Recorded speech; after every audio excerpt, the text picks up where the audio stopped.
Hello friends. तो सभी को जय श्री कृष्णा, हर हर महादेव और राधे राधे। और आशा करती हूँ आप सब लोग स्वस्थ होंगे, मस्त होंगे और अपनी अपनी लाइफ में व्यस्त होंगे। मैं आज फिर से एक टॉपिक लेके आई हूँ, तो उस पर ज़रा गौर फरमाइए। जो महिलाएं अपने घर का सारा काम करती हैं, लड़कियाँ अधिकतर लेडीज हैं, सब कुछ करती हैं। ये है कहने को तो पास हूँ मैं तेरे फिर भी क्यों तन्हाई है, ये सही है, क्योंकि सबका प्यार मिलते मिलते फिर भी एक औरत अकेली क्यों है। इस भीड़ के संसार में एक में सब में क्यों अकेली है, सब कुछ करती है, लेकिन उसे न तो प्यार, न इज्जत, न सम्मान वो किसी किसी परिवार से मिलता है, लेकिन किसी किसी परिवार से नहीं मिलता।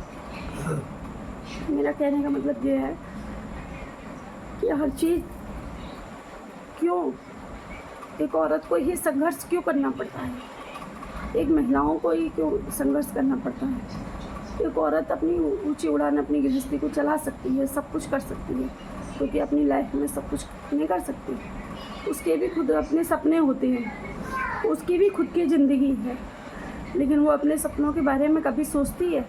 कभी नहीं सोचती। बच्चों को, परिवार को, सास ससुर को, सबको देखने में लगी रहती है। जब शादी से पहले माँ बाप को देखती है, भाई बहनों को देखती है, और जब शादी हो जाती है तो अपने परिवार को देखती है। उनकी खुशी किस में है वो चीज़ बनती है।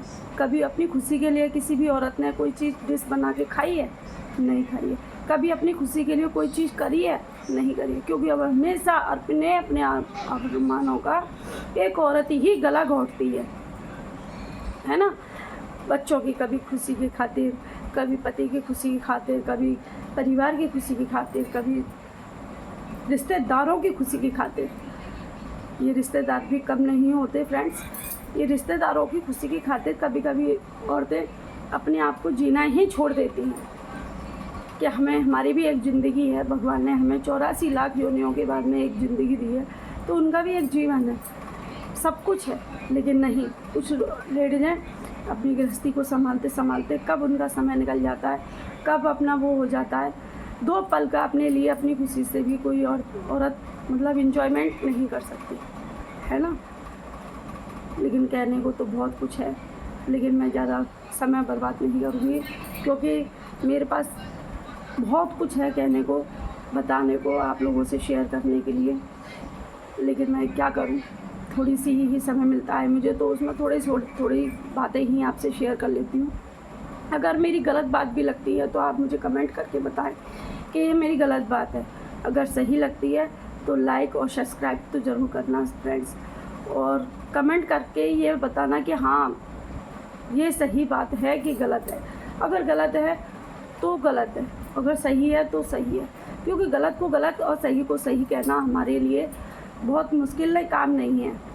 लेकिन हाँ, कभी कभी अपने परिवार में रहते हुए भी, अपनी गृहस्थी में रहते हुए भी सास ससुर के सामने, जबकि हमारे ही गलती होती है, हमारी गलती नहीं होती है, हमारी गलती नहीं होती है, अपने ही परिवार में, अपने सास ससुर के सामने, अपने ही परिजनों के सामने हमारी गलती नहीं होती है, लेकिन फिर भी एक बहू चुपचाप कोने में खड़ी खड़ी सारी बातें सुनती रहती है, और अपने परिवार की, अपने मायके वालों की और अपनी खुद की बुराई सुनती रहती है। क्यों? क्यों? वो अपने परिवार को बचाना चाहती है, अपने आत्मसम्मान को ठेस लगाती है हर पल हर दिन, लेकिन वो अपने परिवार को, अपने बच्चों को हर चीज़ के लिए बचाना चाहती है। क्यों? कि आज नहीं तो कल ये लोग मेरा सम्मान करेंगे, आज नहीं तो कल ये अपने लोग मेरे को इज्जत देंगे, आज नहीं तो कल ये लोग मेरे को समझेंगे।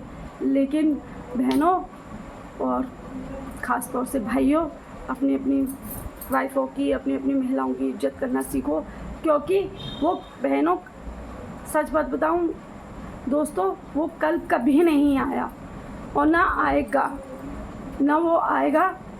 खुद के लिए आवाज़ उठानी पड़ेगी, खुद के लिए बोलना पड़ेगा, वो खुद के लिए ही सब कुछ करना पड़ेगा। कोई आपके बारे में नहीं सोचेगा, आपको उनके दिमाग में ये वाली बात अपने प्रति डालनी ही पड़ेगी। जब ही वो लोग तुम्हारे बारे में सोचेंगे, तुम्हारे बारे में समझेंगे और तुम्हें ही सम्मान देना शुरू करेंगे। एक आप अपने हस्बैंड को ही ले लीजिए, जब हस्बैंड परिवार में लड़ाई झगड़ा, छोटी सी ही बात पे विवाद होता है परिवार के लोग, तो तुम्हारा हस्बैंड जिसकी तुम रिस्पेक्ट करती हो, तुम्हारा ही परिवार एक साइड के कोने पर खड़ा हो जाता है, सारे साइड लोगों में अपने माँ बाप भाई बहन सबके साथ खड़ा हो जाता हो, तुम एक साइड में रहती हो। क्यों? कि वो लोग तुम्हें समझते नहीं, फिर भी बुराई देते हैं, क्योंकि एक बहू को सिर्फ बुराई ही मिलती है, चाहे वो कितना भी कुछ भी कर ले, भलाई नहीं मिलती, दो शब्द तारीफ के नहीं मिलते। और अगर आपने अपने प्रति कुछ बात बोल भी दी तो तुम्हारी बात लिख जाएगी, और तुम्हारे पति ने जो कुछ भी बोला है वो किसी को नज़र नहीं आएगा। ठीक है? तो ये जिस पे आप भरोसा करती हो ना अपने हस्बैंडों पे, कि मतलब ये हमारे हस्बैंड है, भरोसा कर लो। लेकिन एक छोटी सी ही बात बता रही हूँ बहन, गौर फरमाना। अगर वीडियो अच्छी लगे तो लाइक और शेयर बटन करना ना भूलना, और मुझे कमेंट में बताना कि आपने दीदी एक गलत बोला या मैंने सही बोला। जो भी है, आपकी जैसी भी राय होगी वो मुझे मानने को मंजूर होगी, मैं उस चीज़ पे गौर फरमाऊँगी। ठीक है? और बनाना बंद कर दूँगी मैं वीडियो, और इतनी बड़ी बात कह रही हूँ, ये वाली भी टॉपिक पे वीडियो बनाना बंद कर दूँगी। मैं सिर्फ इतनी सी छोटी सी बात ले लो गृहस्थी की ही, कि अगर सास ससुर देवर जेठ जो भी नंद हैं आपके परिवार में, छोटी सी बात विवाद हो जाती है। जो हस्बैंड लोग अपने परिवार के प्रति तो सम्मान चाहते हैं बहुओं से, क्या वो उनका फ़र्ज़ नहीं बनता कि उनके भी माँ बाप हैं, उनकी वाइफों के भी माँ बाप हैं। तुम्हारे भी एक ससुराल नाम की चीज़ है। एक बेटी अपने घर परिवार माँ बाप भाई बहन सबको छोड़ के आती है, किसके लिए? एक अपने पति के लिए। और वही पति अगर उनको धुतकारे, सम्मान ना दे, प्यार ना दे, इज्जत ना दे, तो उस औरत के दिल पे क्या बीतती है, क्या सोचती है, क्या करती है। जब ज़्यादा अपमान होना शुरू होने लग जाता है, थोड़ा थोड़ा थोड़ा थोड़ा थोड़ा करके, तो एक दिन कहते हैं ना फ्रेंड्स कि घड़ा भर जाता है, तो उसका भी आत्मसम्मान का बांध टूट जाता है। और ये सास, ये ननद, ये देवर जेठ, ये सब लोग कहते हैं हमारी बहू बहुत मुंह चलाती है। अरे मुंह चलाती नहीं है, वो मुंह चलाना घर से अपने से सीख के नहीं आई थी।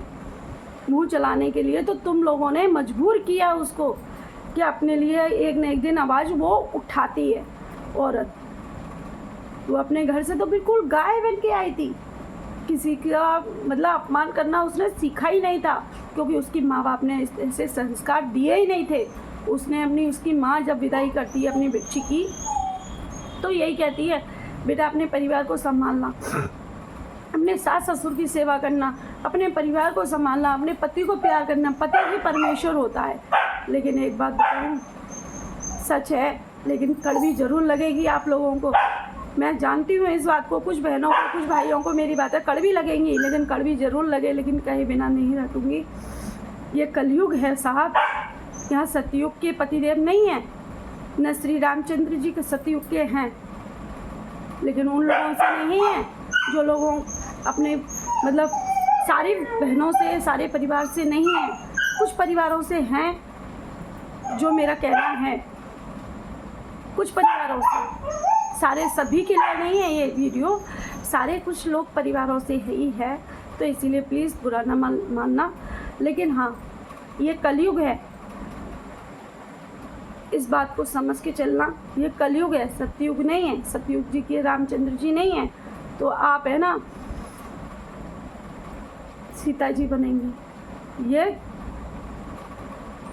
रावण का कलयुग है, रावण है, तो आपको तो मंदोदरी तो बनना पड़ेगा ना। और जब भी आप जीत पाओगी बहनों, तो अगर नहीं मंदोदरी बनना तो कोई बात नहीं है, जैसी आपकी लाइफ, जैसी आपकी एंजॉय, आप जैसा गृहस्थी चलाना चाहो, जैसा करना चाहो वैसे कर सकती हो, आपकी वो है, मेरा कुछ नहीं है। लेकिन हाँ, ये वाली बात ज़रूर कहूँगी कि जब भी कोई बात होती है तो सारा, जब कोई दोष होता है या कोई गलत घर में काम हो जाए तो सारी औरत की ही कसूरवार क्यों ठहराया जाता है। अगर तुम्हारे छोटे से छोटे बच्चे भी गलत काम करते हैं ना, तो वो भी माँ पे ही उंगली उठती है कि तुम्हारे माँ ने तुम्हें कुछ नहीं सिखाया, तुम्हारी माँ ही ऐसी है। माँ बाप पे क्यों उंगली उठती है? माँ पे ही, बाप नहीं, माँ पे ही क्यों उंगली उठती है? उस बच्चे के लिए ये नहीं बोलेंगे कि बाप की भी थोड़ी बहुत कमी है। क्या बाप ने इज्जत करना नहीं सिखाया? बाप का फ़र्ज़ नहीं बनता, तब भी माँ के लिए कोई भी बात घर में गलत होती है तो माँ।